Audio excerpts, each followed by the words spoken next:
jungle. Krishna नदीत उडी मारलेल्या तरुणीचा जीव वाचला. अग्निशमन दलाच्या जवानांची धाडसी कामगिरी. मिरज. थरारक प्रसंग घडला तो आज दुपारी मिरज येथील कृष्णा नदीवर. अवघ्या 16 वर्षाची तरुणी कृष्णा नदीवरील पुलावरून खाली उडी घेताच काही क्षणात तिचे आयुष्य संकटात आले होते.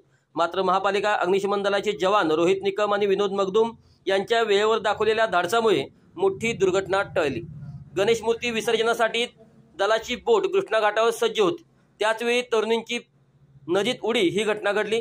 जवानांनीही क्षणाचाही विलंब न करता बोट नदीत वळवली आणि थरारक बचाव मोहीम राबवत तरुणीला सुरक्षितपणे बाहेर काढले. त्यानंतर तिला तातडीने ॲम्ब्युलन्समधून उपचारासाठी रुग्णालयात दाखल करण्यात आले.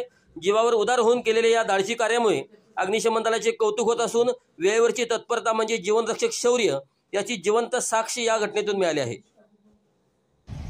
माननीय आयुक्त साहेब यांच्या आदेशाने तसेच अग्निशमन अधिकारी यांच्या आदेशाने कृष्णाघाट मिरज येथे 1.5 दिवसाच्या गणपती विसर्जन कामी यांत्रिक बोटीसह सज्ज असता नदीपात्रामध्ये एका मुलीने उडी मारून आत्महत्या करण्याचा प्रयत्न केला असता यांत्रिक बोटीच्या साहाय्याने त्या मुलीला सुखरूप बाहेर काढले.